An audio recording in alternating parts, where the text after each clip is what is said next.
하나님의 말씀대로 한 걸음씩 우리 발걸음을 뛰어가는 믿음의 하나님의 백성들 되시기를 축복합니다. 서울대 소화기내과의 한 교수님이 계셨는데 그 소화기내과 교수님이 암 진단을 받으셨습니다. 이번 주에 그 기사 신문이 하나 올라와서 유심히 봤는데 거기에 죽음의 전도사 이렇게 해가지고 표제어가 뜬 거예요. 제가 검색을 해서 좀 이렇게 읽어봤는데 그분이 이제 의사 선생님이잖아요. 그런데 의사 선생님도 편찮으신 게 조금 우리로서는 좀 이해가 안 되는 부분들도 있어요. 그런데 다 연약하잖아요. 의사 선생님이라고 중병에 걸리거나 안 걸리거나 이런 건 없잖아요.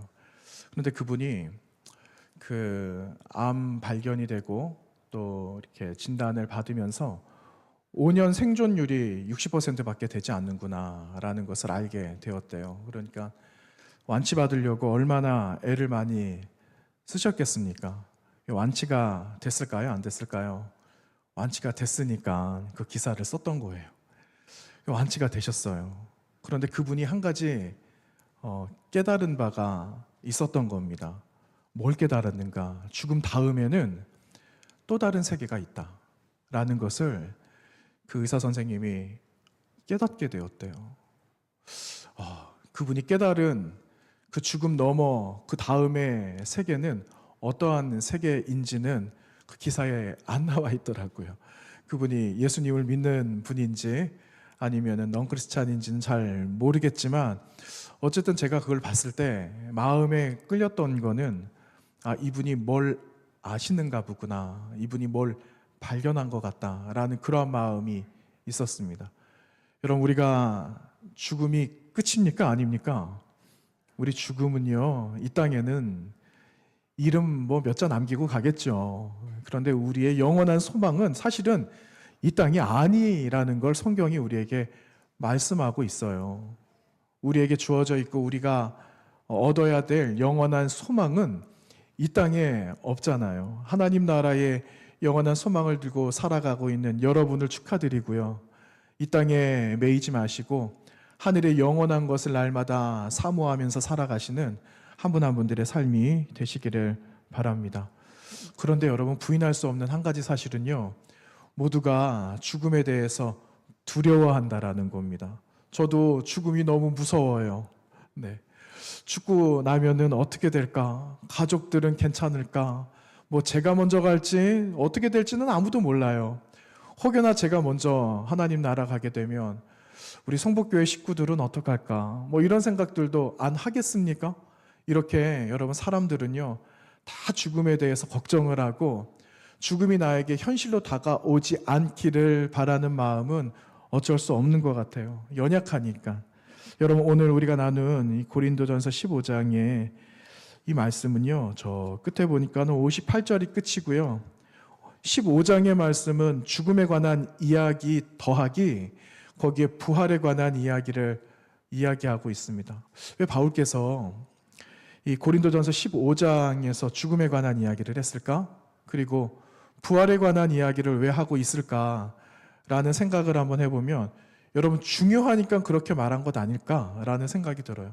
여러분, 중요한 이야기 언제 해야 될까요? 앞에 할까요? 뒤에 할까요? 말하는 사람들마다 다르겠죠.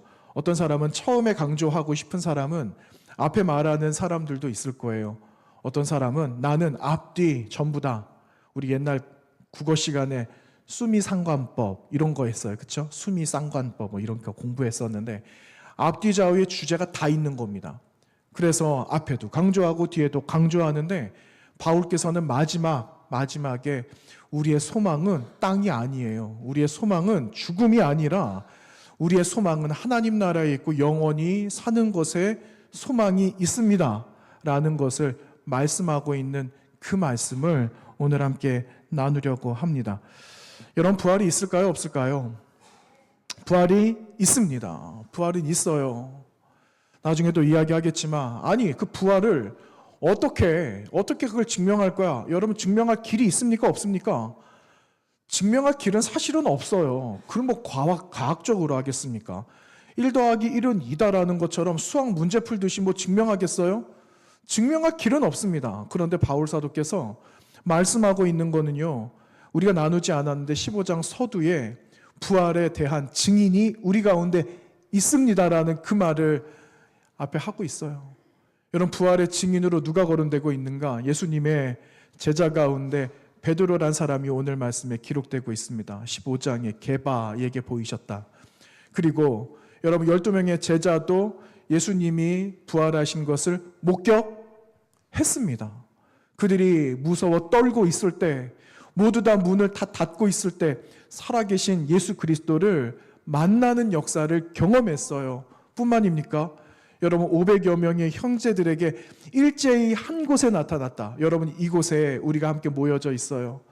이 자그마한 다락방에 예수님께서 나타나신 겁니다. 너희들이 그렇게 믿지 않았던, 나 그냥 죽어서 사라졌을 거라고 생각했던 그 예수, 너희들이 십자가에다 못 박았던 내가 오늘 이 자리에 나타난 건 너희들에게 소망을 주기 위함이다 라고 말씀하시면서, 오늘 6월 두 번째 주일 이 자리에 부활하신 예수님이 나타나신다면 저와 여러분은 무엇이 되는가? 증인이 되는 거예요. 그런데 이미 우리는 증인이잖아요. 눈에 예수 그리스도께서 보이지는 않아도 우리는 마음에 살아계신 예수 그리스도와 함께 살아가는 자들인 줄로 믿습니다. 그래서 저와 여러분은 증인이에요. 그리고 여러분, 바울 사도께서도 말씀하시거든요. 예수님의 동생인 야고보에게도 나타내 보여주셨고, 나 같은 이 미련한 이 바울 같은 나에게도 부활하신 예수님이 나도 만나주셨다라고 말씀하시면서, 여러분, 부활을 직접 목격한 사람이 있다라는 걸 오늘 우리에게 들려주시고 있습니다. 그런데 여러분, 문제는 뭘까요? 문제는 그렇게 증인이 있고 예수 그리스도께서 부활하셨다라는 것을 누누이 이야기하지만 예수 그리스도의 부활의 사실을 믿지 않는 사람들도 있었다라는 거예요. 예수님의 부활을 믿지 않는 사람들. 여러분, 그래서 바울 사도께서 이야기합니다. 우리에게 만약에 부활이 없었다면, 여러분, 부활이 다 누가 지어낸 이야기랍니다 라고 제가 지금 이야기한다면, 어떤 분들은 에이 아니야, 거짓말이야, 성경에 나와 있는데 라고 말하시는 분들도 계실 거고, 앞에서 제가 신목사가 이야기를 하니까 철석같이 믿으시는 분들도 있지 않겠습니까? 아니, 목사님이 그렇게 말했어, 그러면 맞는 거야 라고 순수하게 그렇게 믿는 분도 있지 않겠습니까? 여러분, 무엇을 택하시겠습니까? 여러분, 부활이 없답니다. 제 말을 믿으시겠어요? 성경을 믿으시겠습니까? 성경을 믿으셔야죠. 성경을 믿으셔야 됩니다. 제가 막 꾸며내서 이상한 이야기한다, 여러분 잘 들으시고 분별할 수 있는 마음이 있어야 되는 거예요. 성경은 그걸 이야기하지 않거든요. 성경은 부활은 가짜라고 말하지 않아요. 성경은 부활은 살아있는 사실이다, 역사다라고 말하고 있어요. 여러분, 만약에 부활이 가짜다라고 한다면 우리의 믿음은 다 헛것이 되고 마는 거예요. 부활이 없다, 부활은 지금까지 우리가 그렇게 믿었던 부활의 이야기는 허무맹랑한 이야기였다라고 한다면, 여러분, 예수님께서 하신 말씀 다 거짓말이라는 거예요. 여러분, 죽은 사람들은 어떻게 합니까? 여러분, 죽을 때 임종 직전에 있는 분들에게 저 많이 갔거든요. 제가 했던 말이 있어요. 임종 직전에 불이 나게 달려가면은 숨이 여기까지 이제 마지막 숨을 몰아내으시려고 하신 분들 만날 때 제가 무슨 이야기 하겠습니까? 집사님, 권사님, 우리의 소망은 하나님 나라에 있어요. 우리의 소망은 하나님께서 예비하신 너무너무 아름다운 자리가 있어요. 가족들을 놓고 가고 현재 나의 몸과 마음의 아픔들은 있어도 하나님께서 우리를 따뜻하게 맞이해 주시고, 뿐만 아니라 남겨져 있는 가족들도 만나게 하실 때가 반드시 있습니다. 소망을 가지세요. 그러면서 손을 꼭 붙잡고 마지막 기도해드리면은요, 아멘이 세상 속에 살아오면서 마지막에 한마디 믿습니다 하면서 하나님 나라에 가셨던 분들이 그렇게 많았어요. 그런데 여러분, 거짓말이다라고 말한다면, 여러분 돌아가실 때 그 마음속에 소망 가지신 분들은 아무것도 아닌 거잖아요. 그런데 여러분, 오늘 말씀은요, 그렇게 말씀하지 않아요. 우리가 세상에 살아가는데 만약에 정말 그 부활이 거짓말이고 허무맹랑한 이야기였다라면 바울 사도는 진짜 그리스도인들은 불쌍한 사람이야 라고 말합니다. 너희들은 세상 속에서 가장 불쌍한 사람이 될 수밖에 없어. 그러나 그렇지 않다라고 이야기하는 거죠. 그래서 여러분, 바울 사도께서는 우리 마음을 안심시켜주고 있어요. 안심해. 세상에서 그렇게 말해도 두려워하지 마.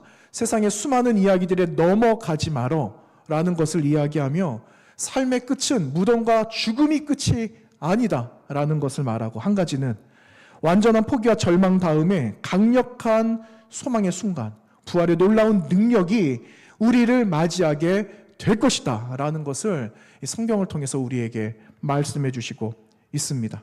여러분, 오늘 우리가 나누었던 20절 말씀 볼까요? 20절 말씀에 너무 중요한 말씀이 기록되고 있는데 20절 말씀에 이렇게 말하고 있어요. 그러나 이제 그리스도께서 죽은 자 가운데서 다시 살아나사 잠자는 자들의 무엇이 되셨습니까? 첫 열매가 되셨다라고 오늘 20절 말씀에 기록하고 있어요. 어떤 단어가 중요할까요? 첫 열매 중요하죠. 첫 열매 너무너무 중요합니다. 근데 여러분, 조금 앞으로 가보면 그러나 이제라는 두 단어가 나와요. 그러나 이제. 여러분, 앞에 무슨 이야기 했습니까? 나 부활을 믿지 못할 것 같아. 아니, 부활은 다 허무맹랑한 이야기야. 앞에 부정을 부인했던 이야기가 그 앞에 이만큼 있었거든요. 그런데 바울께서 상황을 역전시켜 주시는 겁니다. 그러나 너희들이 그렇게 생각할지라도, 그러나 이제부터 생각을 바꾸고 고쳐야 될 것은 예수 그리스도께서 우리에게 그 부활의 열매가 되셨다라는 사실을 이제 바꿔서 생각해야 돼라는 그 이야기를 하고 있는 거예요. 여러분, 처음 열매, 첫 열매에 관한 이야기 얼마나 많이 나누었어요.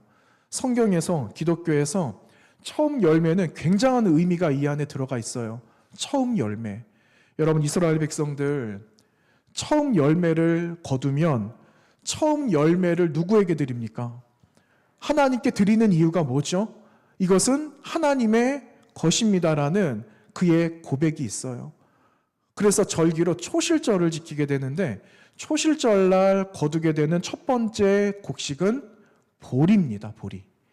보리를 밀보다 2, 30일 앞에 먼저 거두게 되고, 나머지 처음 열매를 하나님 앞에 올려드릴 때 그 마음으로 드리지만, 또 한 가지의 마음은 나머지의 모든 풍요로움도 하나님께서 우리에게 주실 줄로 믿습니다 하는 그 마음으로 초실절을 지키고 처음 열매를 드리게 된다라는 거죠. 그러니 처음 열매는 너무너무 큰 의미가 있는데, 여러분, 우리의 삶을 한번 봅시다. 우리의 삶에 예수 그리스도께서 처음 열매가 되셨대요. 근데 그 처음 열매는요, 죽음으로 끝난 삶의 시점이 아니라 그 다음에 다시 부활하셔서 부활의 첫 번째 증인이 되셨다라는 말이에요. 그러면 여러분, 처음 열매가 되셨는데 처음 열매 다음에 두 번째 열매도 있지 않겠습니까? 두 번째 열매 다음에 세 번째 열매도 있을까요? 없을까요? 글쎄, 잘 모르겠습니다. 세 번째 열매까지는 안 가도 될 것 같아요. 왜냐하면 두 번째 열매가 맺어지는 그때는 세상에 어떤 날일까요? 마지막이에요. 마지막이기 때문에 두 번째 열매를 수혜받는 사람들, 열매를 받을 자들은 여러분 누굴까요? 우리입니다. 우리.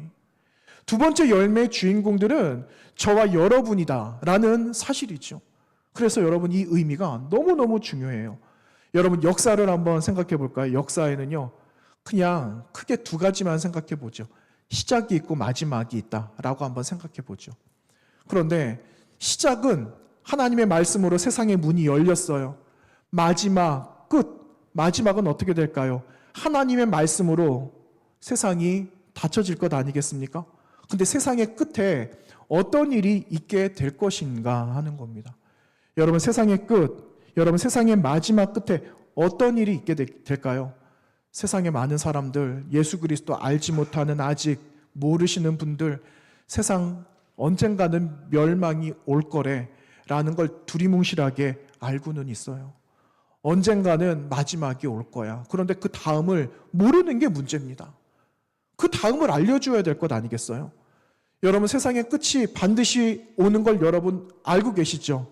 반드시 그날이 옵니다. 그런데 그 다음이 어떻게 될 것인가에 대해서는 우리는 이미 알고 있어요. 사람들이 두려워서 마지막을 향해서 가고 있지만 저와 여러분은 마지막을 향해 가는 사람들이 아니라는 거예요. 여러분 마지막을 향해서 가고 계세요? 마지막 죽음이라는 곳을 향해서 여러분 지금 가고 계십니까? 아니잖아요. 마지막을 향해서 가고는 있지만 우리의 마지막의 그 순간은 어디냐면 죽음에 이르는 자리가 아니라 어느 자리요? 생명의 자리.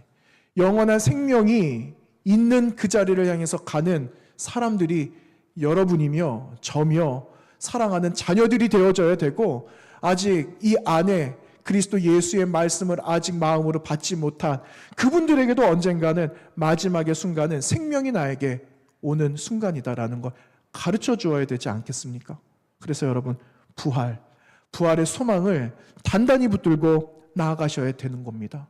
여러분 오늘 말씀에 부활의 순서에 대해서 이야기를 이미 앞에서 하셨잖아요. 처음 열매가 예수 그리스도, 그리고 나서 다음은 그리스도 안에 속한 자다라는 그 말씀이 오늘 23절 말씀에 기록되고 있는데, 여러분 23절 말씀 다 같이 한번 읽어보겠습니다. 시작. 그러나 각각 자기 차례대로 되리니 먼저는 첫 열매인 그리스도요, 다음에는 그가 강림하실 때에 그리스도에게 속한 자요. 아멘. 여러분 차례, 이런 말이 나와요. 차례. 이 차례라는 말을 모르는 분은 아마 없을 겁니다. 순서대로 1번, 2번, 3번 이렇게 순서대로 그런 이야기 하는 거죠. 여러분 군사적인 용어로 쓰였어요. 쉽게 말하면 행진할 때 순서, 부대가 정한 순서대로 움직이는 거예요. 여러분 역사를 가만히 들여다보면은 여러분 지금 살아가고 있는 여러분 삶의 자리, 나아가서는 대한민국이라는 이 울타리, 또 대한민국을 벗어나서 온 세계 열방이라는 이 울타리를 보면은 여러분 얼마나 복잡합니까? 이렇게 좀 되었으면 좋겠다라는 마음의 바람도 있는데 우리의 바람대로 잘 되지 않잖아요. 엉망이잖아요. 막 뒤죽박죽이잖아요. 여러분 멀리 갈 것도 없어요. 우리 가정 안에만 봐도요. 우리 가정 안에도 얼마나 복잡한 일들이 얽히고 설켜 있는지 모릅니다. 여러분 역사는 이렇게 혼란스러워요. 그런데 역사가 혼란스러운 것 가운데 망하는 길로 가고 있습니까? 여러분 어떻게 생각하세요?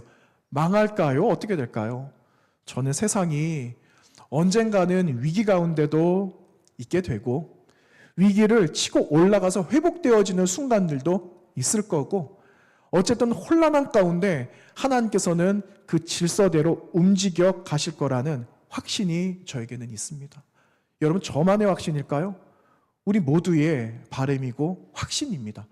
혼란스럽고 모든 것이 무질서하게 보이지만 하나님께서는 무질서 가운데 질서를 이루어 가시는 하나님이시다라는 것을 우리는 기억해야 한다라는 겁니다. 그래서 여러분 마지막은요, 우리가 두려움으로 맞이할 것이 아니라는 거예요. 마지막을 두려워할 자들은 사단 원수, 사망 권세는요, 마지막을 두려워 떨 수밖에 없지만 우리에게는 여러분 사망이라는 이름은 어울리지 않다라는 거예요. 이미 사망은 하나님께서 예수 그리스도를 통하여 짓밟아 이겨내셨기 때문에, 그래서 우리는 그 말을, 그 마음의 확신을 선포하면서 나아가는 겁니다. 여러분 오늘 25절과 26절 말씀 제가 읽어드리겠습니다. 이 말씀에 이렇게 기록하고 있어요. 그가 모든 원수를 발 아래에 둘 때까지 반드시 왕노릇 하시리니 맨 나중에 멸망받을 원수는 무엇이라고요? 사망이다라고 말하고 있어요. 맨 마지막에 멸망을 받을 이 원수의 이름은 사망이다라고 이야기하고 있습니다. 여러분 사망이 두려우세요? 사망 두렵죠. 죽는 게 안 두려운 사람이 어디 있어요? 이거 아무도 해결 못했는데 두렵죠. 그런데 여러분 사망을, 죽음을 지나 죽음은 문일 뿐이에요. 어디로 나아가는 문이냐? 영원한 하나님의 나라로 들어가는 문입니다. 문의 이름이 죽음이고 사망이에요. 여러분 그 문을 보고 두려워할 사람이 어디 있어요? 여러분 나중에 예배 마치고 문 열고 나아갈 것 아니겠어요? 근데 여러분 문을 보고 벌벌 떠시겠습니까? 저 문은 너무너무 무서워. 나 저 문을 못 열겠어. 물론 나중에 교역자들이 문을 열 겁니다. 무섭지 않아. 그런 차원이 아니에요. 여러분, 우리가 하나님 나라에 갈 때, 어디든 나아갈 때는 문이라는 것을 지나야지 그 다음으로 나아갈 수 있는 것 아니겠습니까? 그런 것처럼 영원한 생명을 우리가 그 앞으로 나아가려면 죽음이라는 문을 해결하고 나가야 되는데, 해결할 방법이 없어서 이미 그 죽음이라는 문을 이미 부서뜨려 두셨다라는 사실을 여러분 믿음으로 믿으시기 바랍니다. 그래서 여러분, 죽음은 우리에게 더 이상 두려운 거리가 되지 않는다라는 사실이에요. 여러분, 이 사망이라는 이름이 맨 마지막에 나오거든요. 왜 맨 마지막? 이 모든 질서 가운데 맨 마지막에 사망의 이름이 맨 마지막에 나왔을까 하는 겁니다. 여러분, 지금까지 땅을 정복하고 민족을 정복하고 전쟁을 해서 내가 이만큼의 땅을 차지하려고 했던 많은 사람들은 땅을 차지하고 정복하고 자기가 원하는 것을 누렸을지는 몰라도 세상에 최고의 권력을 가진 자가 정복하지 못한 것 하나는요, 사망이에요. 죽음은 정복하지 못했어요. 근데 그걸 누가 정복하셨는가 하면 예수 그리스도께서. 그것도 어디에서요? 십자가에서. 십자가에서 그 사망을 정복하셨다라는 사실입니다. 그래서 결국은 여러분, 사망이 무릎 꿇을 날이 반드시 온다라는 거예요. 여러분, 사망이 무릎 꿇는 날을 봐야 되지 않겠습니까? 그 날이 어떠한 하나님의 영광의 날이 될 건지 봐야 되지 않겠어요? 그러기 위해서는 오늘을 소중하게 여기는 거예요. 오늘을 나의 마음에 부활의 영원한 소망을 간직하면서 마지막까지 살아갈 때, 마지막까지 내 자리 지킬 때 사망이 멸망하는 그 꼴을 여러분 보게 될 줄로 믿습니다. 여러분, 믿음의 승리를 날마다 선포하면서 살아가시기를 바랍니다. 여러분, 생각해 보니까 사망이라는 얼굴이 멀리 있는 것 같지는 않아요. 우리 주변에 어렵게 하는 것들이 있어요. 그렇죠? 우리를 옥죄게 하는 거 있어요. 우리를 힘들게 하는 것들이 있습니다. 근데 여러분, 그 무게가 사실은 그렇게 무게가 나아가는 것 같지가 않은 것들이 사실은 우리를 너무너무 힘들게 한다라는 거예요. 안 그래요, 여러분? 여러분, 여기 옆에 물컵이 있어요, 물컵. 이 물컵 제가 아까 조금 전에 마셨거든요. 여러분, 기도하실 때 살짝 먹었거든요. 조금 가벼워졌어요. 1부 때는 안 먹었어요. 1부 때랑 지금이랑 무게가 조금 다릅니다. 여러분, 이거 얼마나 될까요? 1kg 될까요? 1kg 안 돼요. 500g 될까요? 500g 조금 될 것 같아요. 그렇죠? 예. 자, 500g 커피 살 때 있거든요. 한 봉지. 그거랑 대략 이렇게 무게를 보니까 얘가 조금 더 무거운 것 같아요. 그런데 여러분, 이 물컵을 여러분에게 다 드리는 겁니다. 그래서 한번 들어보세요 했을 때 아무런 문제가 없습니다. 이 물컵을 1시간 정도 가지고 있어 보세요 하면은 1시간 가지고 계실 수 있겠습니까? 이렇게 들고 있는 거예요. 한 손으로. 어떤 분들은 나 팔에 힘이 없어 라고 하시고 얼마 있다가 내려놓으시는 분들도 있으실 거고, 또 어떤 분들은 뭐 끄떡 없어 라고 생각하고 물컵 하나 가지고 있는 거 뭐 대수야 라고 생각을 하시는 분들도 있겠죠. 근데 여러분, 하루 종일 가지고 있는다라고 생각해 보세요. 하루 종일 이거를, 물컵을 하루 종일 들고 있는다라고 생각을 해보세요. 어떻게 될까요? 온 몸에 마비가 옵니다. 식은땀이 막 날걸요. 손이 부들부들 떨릴걸요. 온몸이 다 떨릴걸요. 여러분, 그런데 이 물컵에는 아무런 변화가 있지 않았다라는 거예요. 이 물컵은 하나도 안 변했어요. 누가 변화가 있게 됐습니까? 이게 오래오래 내 안에 간직하고 있으니까 이게 뭐가 됐다고요? 짐이 되는 거예요. 이게 병이 되는 겁니다. 이것이 사망이 되는 거예요. 여러분, 삶에 이 물컵과 같은 것이 있어요. 볼 때는 아무것도 아닌 것, 평범한 것, 일상에 늘 마주했던 것.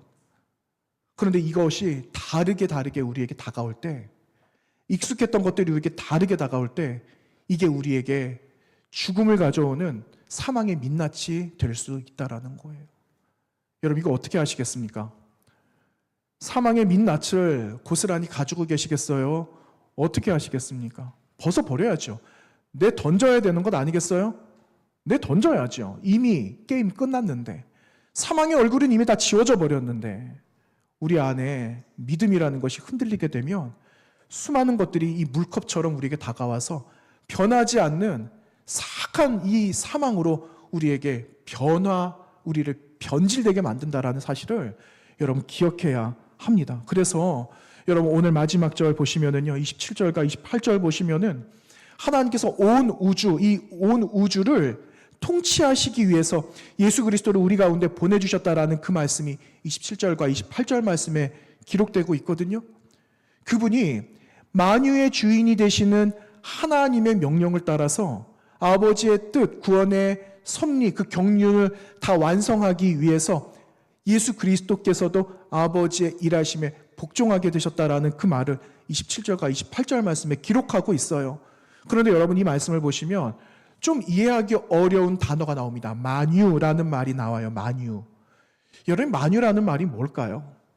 이 만유라는 이야기는 말은요, 이런 거예요. 세상에 우리 눈에 보여지는 건 전부 다, 느껴지는 것 전부 다, 이게 물질적인 것이든 영적인 것이든 모든 것 다, 하나님이 만들어 놓으신 이 피조물 전부 다를 만유라고 포괄적으로 이야기할 수 있는 겁니다. 보이지 않는 영역들도 있죠. 쥐었다 폈다 놓았다 들었다 하는 것들이 있죠. 이 모든 것들, 우리 심지어 우리의 삶의 역사, 시간, 이런 것까지 다 포함하고 있는 이야기가, 단어가 만유라는 이야기예요. 그런데 이 만유를 통일하기 위해서, 만유를 해결하시기 위해서 누구를 보내주셨냐면요, 예수 그리스도를 우리 가운데 보내주셨고, 이 만유의 놀라우신 그 역사, 그 은혜를, 하나님의 그 구원을 온전하게 이루기 위해서 그분은 아버지의 뜻대로 순종하셨다라는 그 이야기가 이 두 절의 말씀이에요. 여러분 그래도 조금 어려우신 분들 계실 거예요. 여러분 이렇게 한번 생각해 보죠. 우리 예배당 안이 깜깜합니다. 깜깜해요. 빛이 하나 안 들어와요. 그런데 누군가가 불을 하나 켜들고 들어오는 겁니다. 초를 하나 가지고 들어왔는데 여러분 이 안이 이렇게 밝아진 거예요. 그러면 그 순간에 깜깜했던 어두움이 어떻게 됐습니까? 다 사라져버리고 그 안에 채워지는 것은 빛으로 채워지지 않습니까? 이걸 말하는 겁니다. 만유의 주가 되시고 만유의 하나님이 되셨다라는 그 말은요, 깜깜하면서 아무것도 볼 수 없는 이 가운데 빛으로 가득하게 되었다라는 그 말을 여러분 이렇게 어렵게 조금 적어 놓은 거죠. 여러분 그 하나님이 이 모든 것을 해결해 주셨어요. 이제 우리에게 남겨져 있는 건 무엇이냐면요, 생명을 향해서 나아가는 것, 생명이 내 안에 있는지를 분명하게 확신하고 나아가는 삶, 이 삶이 우리에게 주어졌다라는 겁니다. 그러기 위해서 살아계신 예수 그리스도를 증거해야 되는 것 아니겠어요? 이게 우리에게 남겨져 있는 사명입니다. 여러분 이 바울 사도께서 자신의 이야기를 조금 하셨거든요. 나는 교회를 핍박한 자였어 라고 이야기를 합니다. 여러분 초대교회 7명의 집사님을 세워주셨잖아요. 근데 그 가운데 스데반 집사님이 순교하신 거 여러분 들으셨어요? 네, 스데반 집사님이 순교하셨어요. 그런데 스데반 집사님이 돌아가실 때 그 죽음의 현장 가운데 누가 있었습니까? 사울이라는 사람이 있었어요. 이 사람이 바울이 되잖아요. 사울이라는 사람이 스데반 집사님 돌아가시는 그 자리에 옷자락을 지키고 있었던 그런 사람이었거든요. 그 자리에서 스데반 집사님 돌아가시는 게 당연하다라고 이야기했던 그 사람. 근데 그 사람이 무슨 말을 하는가? 내가 사울에서 바울이 된 이야기를 하는 겁니다. 여러분 사울에서 바울이 된 거를 어떻게 이름이 그렇게 바뀌었죠? 어떻게 이름이 바뀐 겁니까? 예수 그리스도 만나서. 예수 그리스도를 만남으로 인해서 사울, 죽이는 자에서 살리는 자로 변화된 이야기를 그가 하고 있는 거예요. 내가 증인입니다라는 것을 이야기하고 있어요. 뿐만 아니라 지금 이 자리에 말씀을 전하고 있는 이 자리에 지금 예수 그리스도의 그 부활을 본 사람들도 있어 라는 것을 오늘 말씀하고 있거든요. 여러분 이 사람들을 어떻게 다 소환을 하겠어요? 여러분 우리는 눈으로 본 적이 없어요. 예수님의 부활을 본 적이 없다니까는요. 근데 어떻게 우리가 증언을 하고 어떻게 증인으로서 살아갈까요? 오늘 마지막은요, 여러분 증인 되십시오 하는 겁니다. 여러분 증인이 되셔야 돼요. 부활의 증인이 되시고 그리스도께서 살아서 지금도 우리 가운데 함께하고 계시고 역사하신다라는 그 하나님의 놀라우신 그 구원의 경륜을 증거하는 자들이 되어줘야 되거든요. 이걸 어떻게 우리가 증명하면서 살아갈까 하는 겁니다. 여러분 길이 있습니까? 여러분 방법이 있어요? 방법이 있으면 좀 가르쳐 주세요. 여러분 방법이 있습니다. 방법이 있어요. 성경은요, 우리에게 문제만 던져주지 않아요. 성경은 우리에게 그 해답을 우리에게 알려주십니다. 그리고 그 해답 가운데 살아가고 있는 사람이 있다라는 걸 보여주세요. 여러분, 그들이 누굴까요? 여러분 아니에요, 여러분. 여러분이 증인이잖아요. 바울이 말하고 있는 것처럼, 내가 증인이다라고 말하고 있는 것처럼 내가 증인이다라는 걸 보여주시는 거예요. 이게 살아있는, 여러분, 진짜 화석, 살아있는 화석이에요. 오래 어디 땅 밑에 묻혀 있는 것들을 끄집어내서 자, 이거 봐, 흔적이야 라고 말할 게 아니라 지금 살아있는 우리의 모습을 보여주면서 여러분, 내가, 우리 교회가, 이 땅의 많은 교회와 성도들이 부활의 증인이다라는 것을 보여주어야 되는 거예요. 어떻게 보여줄까가 문제죠. 그런데 어떻게 보여줄까요? 여러분, 교회가 움직이는 것, 성도들이 움직이는 것, 교회가 말하는 것, 성도들이 말하는 것을 세상이 알까요? 모를까요? 기가 막히게 알아요. 세상이 안 보는 것 같죠? 안 듣는 것 같죠? 다 보고 있습니다. 다 듣고 있어요. 그래서 무슨 행동을 할까? 무엇을 말할까? 이게 우리 개개인에게 달려있다라는 겁니다. 여러분, 그 주중에 김문자 집사님 돌아가셨어요. 그렇죠? 그 연세 많으신 김문자 집사님이 요 앞에서 예배 늘 드리셨는데 한 두어 달 전에 요양병원 가셨거든요. 요양병원에서 그 이제 하나님 나라로 이사를 가시게 된 거예요. 근데 집사님이 신앙생활을 얼마나 열심히 하시겠어요. 연세도 많으시고 몸도 연약하고 지팡이 겨우 하나 짚고 다니고 계시고 바람 불면 진짜 날아갈 것 같은 그런 집사님, 먹지도 못하고 몸도 제대로 못 가누시는 집사님이 무슨 신앙생활을 열심히 하셨겠어요. 근데 그분이 끝까지 한 게 있어요. 뭘 해주셨냐면요, 자신의 자리를 끝까지 지키셨어요. 새벽 기도는 나오지 못해도 내가 침대 머리맡에 하나님 만나는 자리다 해서 새벽 4시가 되면 머리 예쁘게 빗고 세수하고 옷 예쁘게 정갈하게 입고 거기에 쪼그리고 앉아서 사도신경 코팅해 드렸거든요. 크게 써가지고 이만큼, 한자가 이만큼 해가지고요, 사도신경을 앞뒤로 해가지고 마지막에는 주기도문 해가지고 코팅을 해서 드렸어요. 그거를요 보고 예배를 혼자 드리시는 거예요. 여러분, 누가 알아줍니까 그거?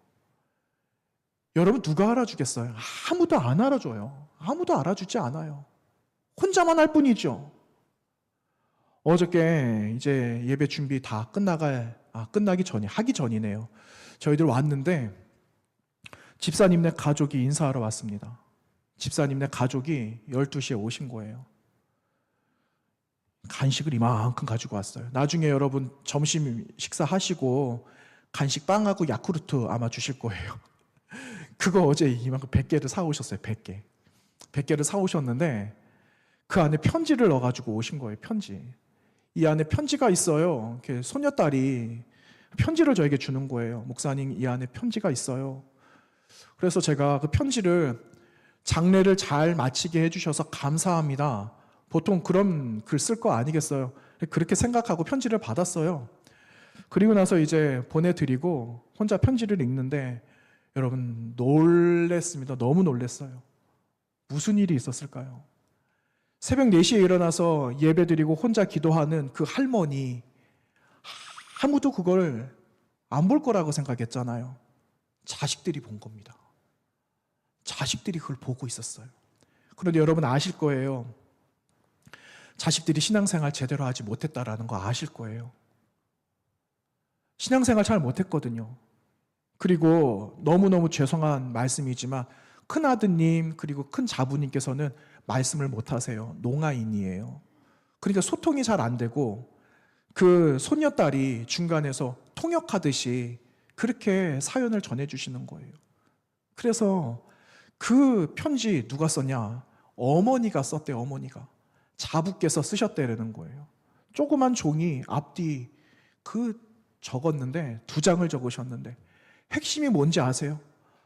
어머니께서 새벽마다 그렇게 기도하신 것을 알고 있어요. 그러면서 마지막까지 그 자리를 지키셨는데 우리도 신앙생활 다시 시작하겠습니다. 와, 제가요, 너무너무 놀랐어요. 아무도 안 볼 줄 알았거든요. 아무도 안 볼 줄 알았어요. 여러분, 새벽 4시면은 잠 쏟아지는 시간이에요. 한참 잘 시간입니다.